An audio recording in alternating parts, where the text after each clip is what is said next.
Welcome to GK Madhu sir online classes. మనం ప్రతిరోజు కూడా ఈవినింగ్ 7కు మన GK Madhu sir online class YouTube ఛానల్లో కరెంట్ అఫైర్స్ అప్లోడ్ చేయబడుతుంది. వీడియోను అందరూ లైక్ చేయండి, షేర్ చేయండి, కామెంట్ చేయండి. ఎవరన్నా కొత్తగా మన యూట్యూబ్ ఛానల్ చూస్తున్న వాళ్ళు ఉంటే సబ్స్క్రైబ్ చేసుకోండి. అలానే ఇండియన్ హిస్టరీకి సంబంధించి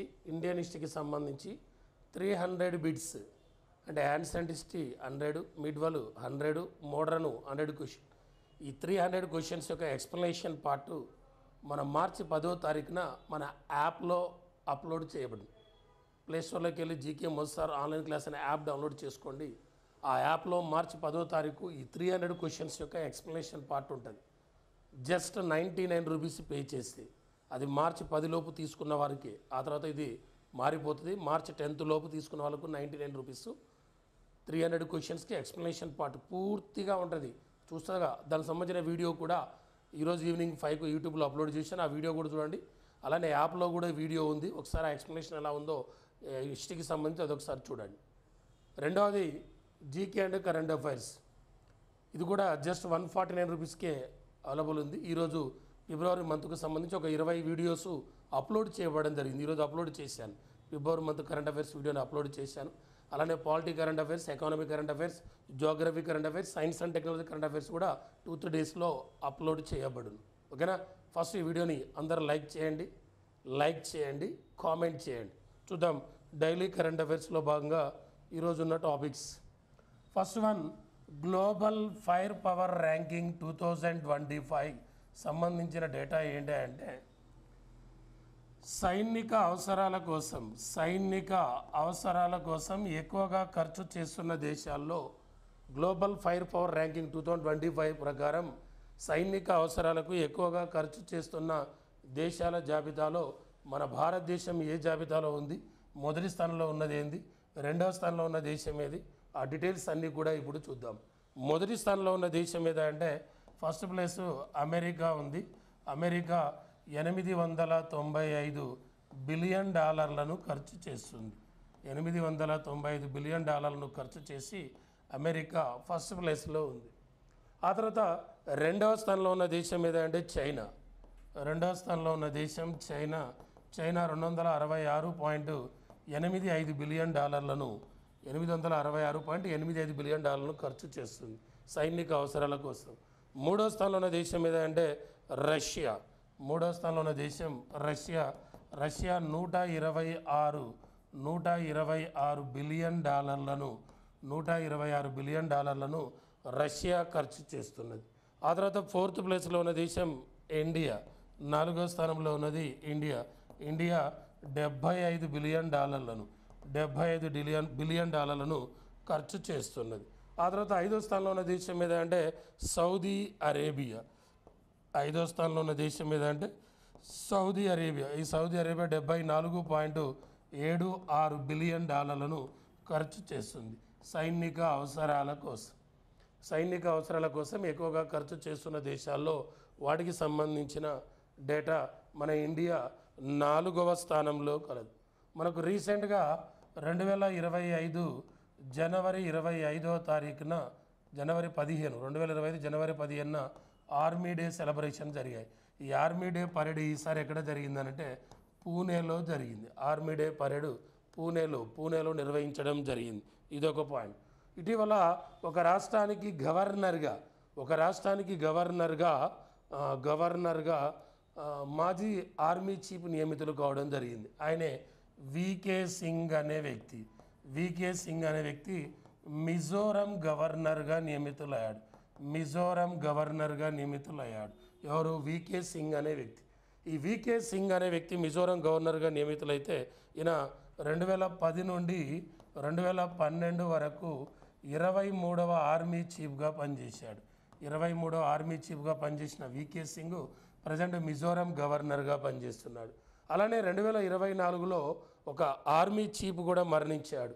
ఆగస్టు 18వ తారీఖున 2024 ఆగస్టు 18వ తారీఖున ఒక మాజీ ఆర్మీ చీఫ్ కూడా మరణించాడు.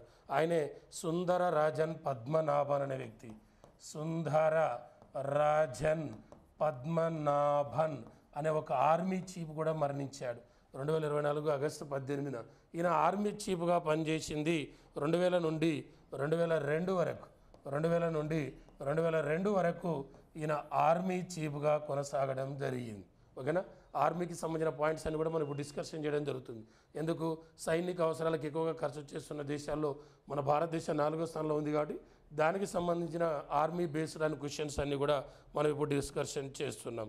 అలానే మరొక పాయింట్ ఏంది, ఆర్మీ డే అంటే ఎప్పుడు జనవరి 15, ఎయిర్ ఫోర్స్ డే అంటే ఎప్పుడు అక్టోబర్ 8, నేవీ డే అంటే ఎప్పుడు డిసెంబర్ 4, నేవీ డే డిసెంబర్ 4. అలానే ప్రజెంట్ మన ఆర్మీ చీఫ్ ఎవరు, ప్రజెంట్ మన ఆర్మీ చీఫ్గా పనిచేస్తుంది ఉపేంద్ర ద్వివేది ఆర్మీ చీఫ్గా పనిచేస్తుంది. ఆర్మీ వైస్ చీఫ్గా పనిచేస్తుంది ఎన్ఎస్ రాజసుబ్రమణి ఆర్మీ వైస్ చీఫ్గా పనిచేస్తుంది. అలానే ఎయిర్ ఫోర్స్ చీఫ్ ఎవరు, అమర్ప్రీత్ సింగ్ ఎయిర్ ఫోర్స్ చీఫ్గా పనిచేస్తుంది. ఎయిర్ ఫోర్స్ వైస్ చీఫ్గా పనిచేస్తుంది ఎవరు, ఎస్పీ ధార్కర్ అనే వ్యక్తి వైస్ చీఫ్గా పనిచేస్తున్నాడు. నేవీ చీఫ్గా పనిచేస్తుంది ఎవరు ఇప్పుడు, Dinesh K Tripathi navy chief. Navy vice చీఫ్గా పనిచేస్తుంది ఎవరు, కృష్ణ స్వామినాథన్ నేవీ వైస్ చీఫ్గా పనిచేస్తున్న వ్యక్తి. ఓకేనా, రైట్. ఇదొక పాయింట్. నెక్స్ట్ మరొక పాయింట్ చూద్దాం. వార్తల్లోకి వచ్చిన మరొక పాయింట్ ఏంటంటే కజిరంగా నేషనల్ పార్క్. ఈ కజిరంగా నేషనల్ పార్క్ సంబంధించి రీసెంట్గా వార్తల్లోకి వచ్చిన పాయింట్ ఏంటంటే మన కేంద్ర విదేశాంగ మంత్రి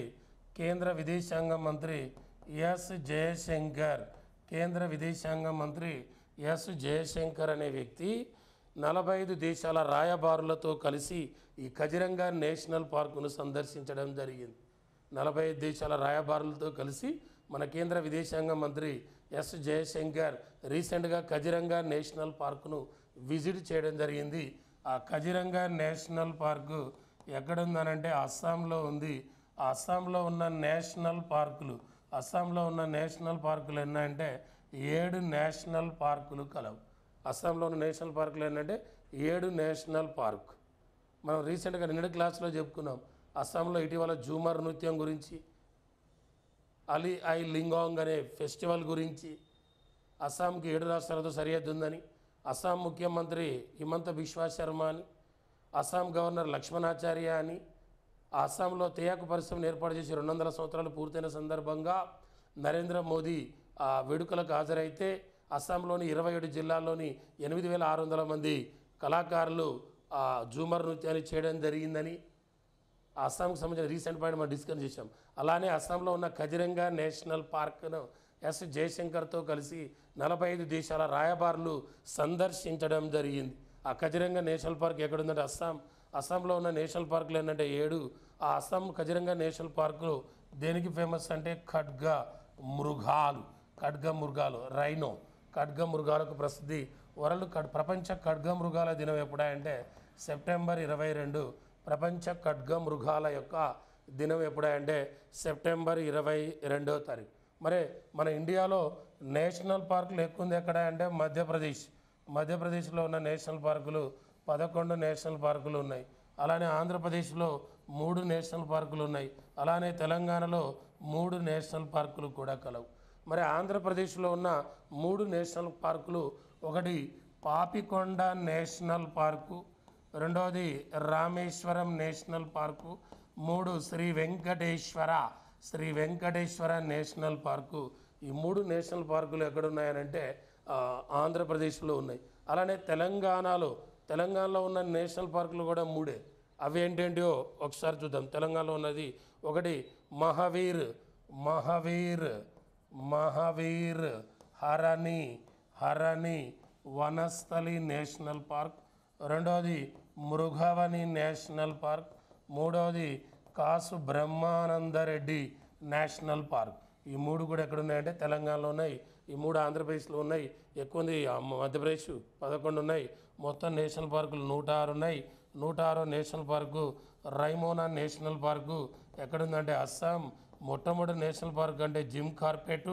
ఆ జిమ్ కార్పెట్ నేషనల్ పార్క్ ఎక్కడుందనంటే ఉత్తరాఖండ్లో Jim Corbett national park national పార్కులు లేని రాష్ట్రం ఏదా అంటే పంజాబ్ ఒక్కటే. మన ఇండియాలో నేషనల్ పార్కులు లేని రాష్ట్రం ఏదా అంటే పంజాబ్. పంజాబ్ అనేది నేషనల్ పార్కులు లేని రాష్ట్రం. ఓకేనా, ఇదొక పాయింట్. వార్తల్లోకి వచ్చిన అంశాల్లో భాగంగా ఇదొకటి. నెక్స్ట్ అది ఆస్కర్ అవార్డు గ్రహీత జీన్ హ్యాక్మ్యాన్. ఆస్కర్ అవార్డు గ్రహీత జీన్ హ్యాక్మ్యాన్ అనే వ్యక్తి మరణించడం జరిగింది రీసెంట్గా. ఇతని ఏజీ 95 ఇయర్స్, 95 సంవత్సరాలు. ఏ దేశం అంటే అమెరికా. ఈయన 2025 ఫిబ్రవరి 26వ తారీఖున ఆస్కర్ అవార్డు గ్రహీత జీన్ హ్యాక్మ్యాన్ అనే వ్యక్తి మరణించడం జరిగింది. ఇతనికి ఆస్కర్ అవార్డులు అయితే 2 ఆస్కర్ అవార్డులు 2 వచ్చినాయి. గోల్డెన్ గ్లోబ్ అవార్డులు 4 వచ్చినాయి. అలానే బ్రిటిష్ అకాడమీ ఫిల్మ్ అవార్డులు, బ్రిటిష్ ఫిల్మ్ అకాడమీ అవార్డులు 2 వచ్చాయి. మరి ఈ జీన్ హ్యాక్మ్యాన్ అనే వ్యక్తికి ఆస్కర్ అవార్డులు 2 వచ్చాయన్నాం. ఈ 2 కూడా ఏ ఇయర్లో ఏ సినిమాకి వచ్చాయి, అతనికి ఏ విభాగంలో వచ్చాయి అనే అంశాల గురించి చూద్దాం. ఒకటి ఫస్ట్ది 1971లో వచ్చింది నాకు ఆస్కర్ అవార్డు. ఆ 1971లో ఏ పుస్తకానికి వచ్చిందంటే the French connection. The French connection అనే మూవీకి 1971లో ది ఫ్రెంచ్ కనెక్షన్ అనే మూవీకి బెస్ట్ యాక్టర్ ఉత్తమ నటుడు అవార్డు వచ్చింది. ఆ తర్వాత ఈయనకు వచ్చిన రెండవ ఆస్కర్ అవార్డు ఈయనకు వచ్చింది 1992లో వచ్చింది. 1992లో ఇతనికి సెకండ్ ఆస్కర్ అవార్డు వచ్చింది. ఏ మూవీకి వచ్చిందంటే అన్ఫర్గివెన్ అనే మూవీకి. అన్ఫర్గివెన్ అనే మూవీకి ఉత్తమ సహాయ నటుడు కేటగిరీలో ఈ 2 ఆస్కర్ అవార్డులు ఆయనకు రావడం జరిగింది. ఎవరికైనంటే జీన్ హ్యాక్మ్యాన్ అనే వ్యక్తి అమెరికా దేశానికి చెందిన వ్యక్తి. ఈయన ఫిబ్రవరి 26వ తారీఖున మరణించాడు. ప్రపంచంలో సినిమా రంగంలో అత్యున్నతమైన అవార్డు అంటే ఆస్కర్ అవార్డుని 1929లో ప్రారంభించారు. ఆస్కర్ అవార్డు లాస్ట్ 2024లో ప్రకటించారు. అది 96వ ఆస్కర్ అవార్డులు. ఆ 96వ ఆస్కర్ అవార్డులలో బెస్ట్ పిక్చర్ ఉత్తమ చిత్రంగా సెలెక్ట్ అయిందంటే ఓపెన్ హైమర్. మనకు 2024లో ఉత్తమ ఆస్కర్ అవార్డు ఎవరంటే ఓపెన్ హైమర్. ఆ ఓపెన్ హైమర్కు 7 ఆస్కర్ అవార్డులు రావడం జరిగింది. అసలు ఇండియా నుండి ఆస్కార్కు నామిటైన మొట్టమొదటి చిత్రం ఏదా అంటే మదర్ ఇండియా. మన ఇండియా నుండి ఆస్కార్కు నామిటైన మొట్టమొదటి చిత్రం ఏదంటే మదర్ ఇండియా. 1957లో ఆస్కార్కు నామిటైన జరిగింది. దీని డైరెక్టర్ ఎవరంటే మహబూబ్ ఖాన్ దీని యొక్క డైరెక్టర్. ఓకేనా, రైట్, ఇదొక పాయింట్ వార్తల్లోకి వచ్చింది. తర్వాత రెండవది భారత్లో తొలి హైపర్ లూప్ టెస్ట్ ట్రాక్. భారతదేశంలోనే మొట్టమొదటి హైపర్ లూప్ టెస్ట్ ట్రాక్. నేలపైనే విమాన వేగంతో ప్రయాణికులను గమ్యస్థానాలకు చేర్చే హైపర్ లూప్ టెస్ట్ ట్రాక్కు మన భారత్ సిద్ధమైనది. 422 మీటర్ల పొడవైన 422 మీటర్ల పొడవైన ఈ ట్రాక్ను రైల్వే మంత్రిత్వ శాఖ తోడ్పాటుతో మద్రాస్ ఐఐటి వాళ్ళు దీన్ని రూపొందించడం జరిగింది. రైల్వే మంత్రిత్వ శాఖతో కలిసి ఐఐటి మద్రాస్ వాళ్ళు దీన్ని రూపొందిస్తే ఈ తరహా రవాణా వ్యవస్థ సహకారం అయితే 350 కిలోమీటర్ల దూరాన్ని 350 కిలోమీటర్స్ దూరాన్ని జస్ట్ హాఫ్ అన్ అవర్ 30 మినిట్స్లోనే రీచ్ కావచ్చు. 350 కిలోమీటర్ల దూరాన్ని 30 మినిట్స్లో రీచ్ కావచ్చు. మద్రాస్ ఐఐటి ప్రాంగణంలో ఈ టెస్ట్ ట్రాక్ సిద్ధమైంది. దీన్ని ఢిల్లీ నుంచి జైపూర్ వరకు చేయబోతున్నారు. ఢిల్లీ నుండి జైపూర్ వరకు 350 కిలోమీటర్ల దూరాన్ని జస్ట్ 30 మినిట్స్లోనే. ఈ టెక్నాలజీని ఏంటంటే హైపర్ లూప్ టెస్ట్ ట్రాక్ 422 మీటర్ల పొడవైన ఈ ట్రాక్ను రైల్వే మంత్రిత్వ శాఖ వాళ్ళు మద్రాస్ ఐఐటి వాళ్ళతో సహకారంతో కలిసి రూపొందించడం జరిగింది. ఐఐటి మద్రాస్ అన్నాం కదా మనం. ఐఐటి మద్రాస్ మన ఇండియాలో ఉన్న ఐఐటీలు మొత్తం ఎన్ని? 23 ఐఐటీలు ఇండియాలో ఉన్నాయి, 2 విదేశాలలో ఉన్నాయి. 2 విదేశాల్లో ఉన్న ఐఐటీలు ఏంది? ఒకటి ఐఐటి జాంజిబార్. ఏంటంటే టాంజానియా దేశంలో ఉంది. దీన్ని ఎవరు ఏర్పాటు చేశారు? ఐఐటి మద్రాస్ వాళ్ళే ఏర్పాటు చేశారు. రెండవది ఐఐటి అబుదాబిలో ఉంది. అబుదాబి అంటే యుఏఈ.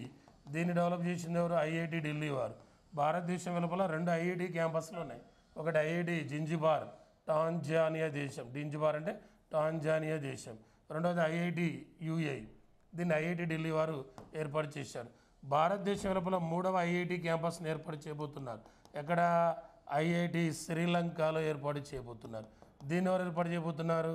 ఐఐటి మద్రాస్ వాళ్ళే ఏర్పాటు చేయబోతున్నారు. ఇవి భారతదేశం వెలుపల ఉన్న మన ఐఐటి క్యాంపస్లు. అదే మన ఇండియాలో మొట్టమొదటి ఐఐటి అంటే ఏది? ఐఐటి ఖరగ్పూర్. మన ఇండియాలో మొట్టమొదటి ఐఐటి ఖరగ్పూర్. ఐఐటి ఖరగ్పూర్ను 1951లో ఐఐటి ఖరగ్పూర్ను ఏర్పాటు చేశాం. ఆ తర్వాత ఐఐటి బాంబే.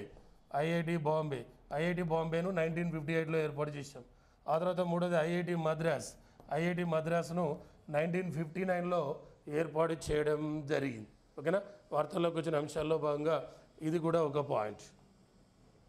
నెక్స్ట్, అంతర్జాతీయ Booker prize. International Booker prize అనేది రీసెంట్గా న్యూస్లోకి రావడం జరిగింది. ఇంటర్నేషనల్ బూకర్ ప్రైజ్ అనేది ఏంటంటే 2025లో ఇంటర్నేషనల్ బూకర్ ప్రైజ్ రేసులో మన కన్నడ రచయిత, సామాజిక కార్యకర్త, న్యాయవాది బాను ముస్తాక్ అంతర్జాతీయ Booker prize. International Booker prize ప్రతి 2 సంవత్సరాలకు ఒకసారి ఇస్తారు. ఇది 2005 నుండి ఇస్తున్నారు. నగదు బహుమతి 50,000 పౌండ్లు. ఇందులో ఒకటి ఆ పుస్తకాన్ని రాసిన వ్యక్తి, ఒకటి ఆ పుస్తకాన్ని మళ్ళీ ఏదో ఒక భాషలో ఉన్న పుస్తకాన్ని మళ్ళీ ఇంగ్లీష్లోకి అనువదిస్తారు. ఆ పుస్తకాన్ని ఫస్ట్ ఒరిజినల్ రాసిన వ్యక్తికి 25,000 పౌండ్లు, ఆ తర్వాత ఇంగ్లీష్లోకి అనువదించిన రచయితకు 25,000 పౌండ్లు, మొత్తం 50,000 పౌండ్లను ప్రకటిస్తారు. మరి ఈసారి మన ఈ 2025లో అంతర్జాతీయ బూకర్ ప్రైజ్ రేసులో మన కన్నడ రచయిత, సామాజిక కార్యకర్త, న్యాయవాది బాను ముస్తాక్ రచించిన హార్ట్ ల్యాంప్ అనే పుస్తకం ఎంపికైంది. హార్ట్ ల్యాంప్ అనే పుస్తకము ఎంపిక కావడం జరిగింది. ఈ హార్ట్ ల్యాంప్ అనే పుస్తకాన్ని దీపా బస్తీ అనే వ్యక్తి ఇంగ్లీష్లోకి అనువదించారు. దీపా బస్తీ అనే వ్యక్తి ఆంగ్లంలోకి అనువదించడం జరిగింది. ఇప్పుడు 2025 ఇంటర్నేషనల్ బూకర్ ప్రైజ్ అవార్డు రేస్లో నిలిచిన పుస్తకం ఏంటంటే హార్ట్ ల్యాంప్. ఈ హార్ట్ ల్యాంప్ అనే పుస్తకాన్ని ఫస్ట్ కన్నడలో రాసింది ఎవరంటే బాను ముస్తాక్. దాన్ని దీపా బస్తీ అనే వ్యక్తి ఇంగ్లీష్లోకి ట్రాన్స్లేట్ చేయడం జరిగింది. మరి ఈ పుస్తకానికి అవార్డు వచ్చిందా రాజాలనేది మనకు త్వరలో తెలుసు. ఇప్పుడు రేసులో ఉంది ఇంటర్నేషనల్ బూకర్ ప్రైజ్ రేసులో. ఇంటర్నేషనల్ బూకర్ ప్రైజ్ వేరు, బుకర్ ప్రైజ్ వేరు. ఇంటర్నేషనల్ బూకర్ ప్రైజ్ 2 ఇయర్స్కి ఒకసారి ఇస్తారు. బుకర్ ప్రైజ్ అనేది ఇయర్లీ ఇస్తారు. బుకర్ ప్రైజ్ అనేది ఒకప్పుడు కామన్వెల్త్ దేశాల్లో ఇంగ్లీష్ భాషలో రచనలు చేసిన రచయితలకు ఇచ్చేవారు. ఇప్పుడు అలా కాదు. ఏ దేశ రచయిత అయినా బుకర్ ప్రైజ్కు పోటీ పడవచ్చు. కానీ అతను రాసిన పుస్తకం బాగా ఫేమస్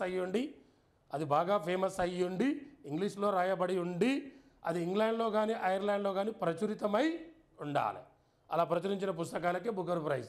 మరి బుకర్ ప్రైజు లాస్ట్ 2024లో ఎవరికి ఇచ్చారు? ఇదేమో ఇంటర్నేషనల్ బుకర్ ప్రైజ్. నేను చెప్పేదేమో ఇప్పుడు ఇంకో బుకర్ ప్రైజు ఇయర్లీ ఇస్తారు. ఇది 2005లో స్టార్ట్ చేశారు. ఇంటర్నేషనల్ బుకర్ ప్రైజ్ ఏమో 1969లో ప్రారంభించారు. 2024లో బుకర్ ప్రైజ్ ఎవరికి ఇచ్చారంటే సమంతా హార్వే అనే రచయితకి ఇచ్చారు. ఇంగ్లాండ్ రచయిత ఆర్బిటాల్ అనే పుస్తకానికి. అదే 2023లో బుకర్ ప్రైజ్ పాల్ లించ్ అనే వ్యక్తికి ఇవ్వడం జరిగింది. పాల్ లించ్ ఐర్లాండ్ రచయిత. ద ప్రాఫిట్ సాంగ్ ప్రవక్త పాఠ అనే పుస్తకానికి వచ్చింది. మరి బుకర్ ప్రైజ్ వచ్చిన ఓన్లీ భారతీయులు 3 ఉన్నారు. ప్రవాస భారతీయులు కాదు, ఓన్లీ మన ఇండియన్స్ 3 ఉన్నారు. ఆ ఇండియన్స్ 3 ఎవరంటే ఫస్ట్ది 1997లో అరుంధతి రాయ్కి వచ్చింది. 1997లో అరుంధతి రాయ్కి వచ్చింది. ఆ అరుంధతి రాయ్కి the god of small things అనే పుస్తకానికి వచ్చింది. ఆ తర్వాత 2006లో వచ్చింది కిరణ్ దేశాయ్కి ది ఇన్హెరిటెన్స్ ఆఫ్ లాస్ అనే పుస్తకానికి వచ్చింది. మూడోది 2008లో వచ్చింది అరవింద్ అడిగా అనే వ్యక్తికి ద వైట్ టైగర్ అనే పుస్తకానికి. ఈ 3 బుకర్ ప్రైజ్ పొందిన భారత రచయితలు. ఇదొక పాయింట్. వార్తల్లోకి వచ్చిన అంశాల్లో భాగంగా ఇదొకటి. ఆ తర్వాత తేజస్ యుద్ధ విమానాల తయారీపై ఒక కమిటీని కూడా ఏర్పాటు చేయడం జరిగింది. తేజస్ యుద్ధ విమానాల తయారీలో ఆలస్యానికి కారణాలను గుర్తించి పరిష్కరించడానికి రక్షణ శాఖ 5 సభ్యులతో ఒక ఉన్నత స్థాయి కమిటీని ఏర్పాటు చేస్తే ఈ కమిటీకి రక్షణ శాఖ కార్యదర్శి, డిఫెన్స్ సెక్రటరీ, రక్షణ శాఖ కార్యదర్శి నేతృత్వం వహిస్తున్నాడు. ఆయనే రాజేష్ కుమార్ సింగ్ అనే వ్యక్తి. రాజేష్ కుమార్ సింగ్ అనే వ్యక్తి నేతృత్వం వహిస్తున్నాడు. ఏడిదాటిన పాయింట్, తేజస్ యుద్ధ విమానాల తయారీలో ఆలస్యానికి కారణాలను గుర్తించి పరిష్కరించడానికి రక్షణ శాఖ 5 సభ్యులతో ఉన్నత స్థాయి కమిటీ ఏర్పాటు చేసింది. ఈ కమిటీకి రక్షణ శాఖ కార్యదర్శి రాజేష్ కుమార్ సింగ్ నేతృత్వం వహిస్తున్నారు. ఈ కమిటీకి ఒక నెల గడువుని విధించారు. ఆ నెల లోపల ఆ రిపోర్ట్ను తెలియచేయాలి. ఈ 5 ప్యానెల్లో మన భారత వైమానిక దళం, అలానే హిందుస్థాన్ ఏరోనాటికల్ లిమిటెడ్ చీఫ్లు కూడా దీనిలో సభ్యులుగా ఉన్నారు. హాల్ అన్నాం, హిందుస్థాన్ ఏరోనాటికల్ లిమిటెడ్ అనేదాన్ని. హిందుస్థాన్ ఏరోనాటికల్ లిమిటెడ్ ఎక్కడుంది? బెంగళూరులో ఉంది. దీన్ని ఏర్పాటు చేసింది 1940లో హిందుస్థాన్ ఏరోనాటిక్స్ లిమిటెడ్ దాన్ని 1940లో ఏర్పాటు చేశారు. ఏర్పాటు చేసినప్పుడు అది హిందుస్థాన్ ఎయిర్ క్రాఫ్ట్. అప్పుడు 1940లో దీని పేరు హిందుస్థాన్ ఎయిర్ క్రాఫ్ట్. ఆ తర్వాత 1964లో దీన్ని హాల్గా మార్చడం జరిగింది. 1964లో హాల్గా మార్చడం జరిగింది. అంటే తేజస్ యుద్ధ విమానాల తయారీపై ఒక కమిటీని ఏర్పాటు చేశారు.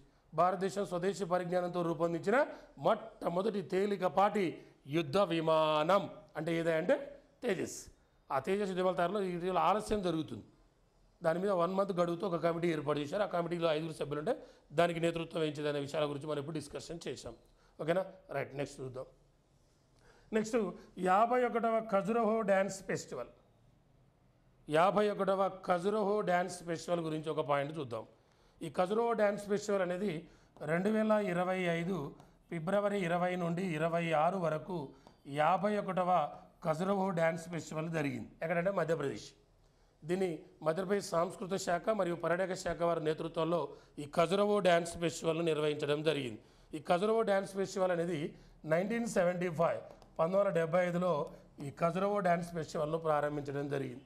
అయితే ఈ ఖజురహో డ్యాన్స్ ఫెస్టివల్ను మధ్యప్రదేశ్లోని ఛతర్పూర్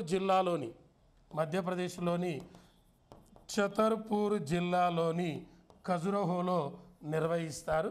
ఈ ఖజురహో డ్యాన్స్ ఫెస్టివల్ అనేది, ఖజురహో డ్యాన్స్ ఫెస్టివల్ మీద మనకు పాయింట్ ఏంటంటే ఈసారి జరిగిన ఖజురహో డ్యాన్స్ ఫెస్టివల్ ఎన్నోదంటే 51వ.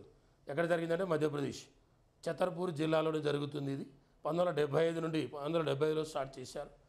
ఏ స్టేట్కి సంబంధించిందంటే మధ్యప్రదేశ్కి సంబంధించింది. మనకు మధ్యప్రదేశ్ అనగానే మధ్యప్రదేశ్ క్యాపిటల్ ఏంటిది? భోపాల్. మధ్యప్రదేశ్లో లార్జెస్ట్ సిటీ ఏంటిది? ఇండోర్. మధ్యప్రదేశ్ హైకోర్టు ఎక్కడుంది? జబల్పూర్. మధ్యప్రదేశ్ హైకోర్టు ఎక్కడ ఉందంటే జబల్పూర్లో ఉంది. మధ్యప్రదేశ్ అసెంబ్లీ స్థానాలు ఎన్ని? 230. మధ్యప్రదేశ్ అసెంబ్లీ స్థానాలు అంటే 230. అదే లోక్సభ స్థానాలు 29, రాజ్యసభ స్థానాలు అయితే 11. మధ్యప్రదేశ్ ముఖ్యమంత్రి ఎవరు? మోహన్ యాదవ్. గవర్నర్ అయితే గవర్నరు మంగూభాయ్ సి పటేల్ మధ్యప్రదేశ్ గవర్నర్గా పనిచేస్తున్న వ్యక్తి. ఈ మధ్యప్రదేశ్లో ఏ ఫెస్టివల్ అన్నాం? ఖజురహో ఫెస్టివల్ అన్నాం మనం. ఈ మధ్యప్రదేశ్లోని ఖజురహో ఫెస్టివల్ అన్నాం. ఇందాక మధ్యప్రదేశ్ రాజధాని అన్నాం భోపాల్ అన్నాం కదా. ఇటీవల బహిరంగ ప్రదేశాల్లో భిక్షాటన నిషేధించిన 2వ నగరం ఏదంటే భోపాల్. మొదటి నగరం ఏదంటే ఇండోర్. భారతదేశంలో బహిరంగ ప్రదేశాల్లో భిక్షాటనను నిర్మూలించిన మొదటి నగరం ఇండోర్, 2వ నగరం భోపాల్. ఆ భోపాల్ మధ్యప్రదేశ్ రాజధాని. ఆ భోపాల్ గ్యాస్ ఇన్సిడెంట్ 1984 డిసెంబర్ 2న జరిగింది. ఆ భోపాల్ గ్యాస్ సంఘటనలో వెలువడిన వాయువే మిథైల్ ఐసోసైనైడ్ అనే వాయువు వెలువడడం జరిగింది. మరే ఈ ఖజురహో డ్యాన్స్ ఫెస్టివల్ను యునెస్కో వారసత్వ జాబితాలో యునెస్కో వారసత్వ జాబితాలో 1986లో చేర్చడం జరిగింది. యునెస్కో వారసత్వ జాబితాలో ఖజురహో దాన్ని ఎప్పుడు చేర్చారంటే 1986లో యునెస్కో వారసత్వ జాబితాలో చేర్చడం జరిగింది. మనకు రీసెంట్గా 2024 జూలై 21 నుండి 31 వరకు, జూలై 21 నుండి 31 వరకు 46వ యునెస్కో వారసత్వ కమిటీ సమావేశం జరిగింది. 46వ యునెస్కో వారసత్వ కమిటీ సమావేశం ఎక్కడ ఢిల్లీలో జరిగింది. ఈ ఢిల్లీలో జరిగితే 46వ యునెస్కో వారసత్వ కమిటీ సమావేశంలో ఈ ప్రపంచవ్యాప్తంగా 24 వారసత్వ ప్రదేశాలను గుర్తిస్తే అందులో మన భారతదేశం నుండి అస్సాంలోని మోయిదమ్స్ను గుర్తించడం జరిగింది. అస్సాంలోని మోయిదమ్స్ను గుర్తిస్తే మోయిదమ్స్ అనగా సమాధులు అని అర్థం. అస్సాంలోని మోయిదమ్స్ అనగా సమాధి. చూడండి, మనకు అస్సాం ఇటీవల చాలాసార్లు వార్తలోకి వచ్చింది. కజిరంగా నేషనల్ పార్కును విదేశాంగ మంత్రి ఎస్ జయశంకర్తో కలిసి 45 మంది విదేశీ రాయబారులు సందర్శించారని చెప్పిన ఆ కజిరంగా నేషనల్ పార్కు ఖడ్గమృగాలకు ప్రసిద్ధని. ఆ అస్సాంలోని ఇటీవల జూమర్ అనే నృత్యం జరిగిందని చెప్పిన అదే అస్సాంలో ఇటీవల ఒక గిరిజన ఫెస్టివల్ కూడా జరిగింది. మిస్సింగ్ తెగకు చెందిన గిరిజన ఫెస్టివల్ ఐ లింగాంగ్ అనే ఫెస్టివల్ జరిగిందని కూడా చెప్పా. అస్సాం ముఖ్యమంత్రి హిమంత బిశ్వ శర్మ అని కూడా అన్నాం మనం. ఓకేనా? అయితే ఆ అస్సాంలోని మోయిదమ్స్ని ఈసారి గుర్తిస్తే ఇప్పటి వరకు యునెస్కో గుర్తించిన భారత వారసత్వ ప్రదేశాలు ఎన్ని ఉన్నాయంటే 43 ప్రదేశాలు ఉన్నాయి. అసలు ప్రపంచంలో యునెస్కో వారసత్వ జాబితా ప్రదేశాలు ఎక్కువ దేశం ఫస్ట్ ఇటలీ.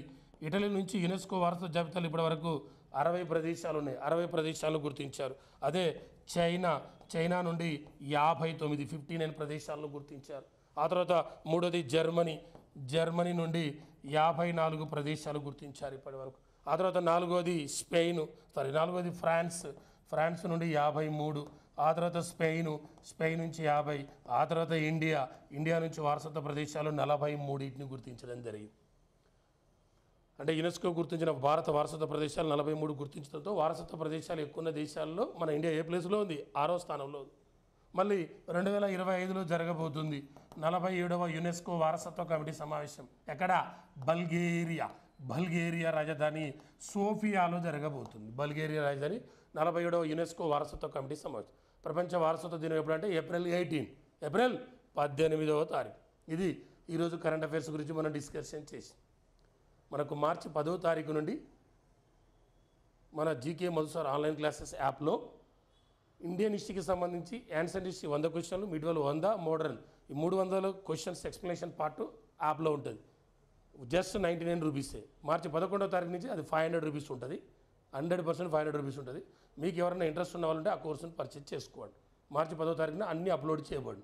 అలానే దాంతోపాటు మన కరెంట్ అఫైర్స్ సంబంధించింది కూడా 149 రూపీస్కే ఉంది. ఈరోజు February month current affairs 20 videos upload చేయడం జరిగింది. ఓకేనా? అందరూ కూడా వీడియోని లైక్ చేయండి. జై హింద్.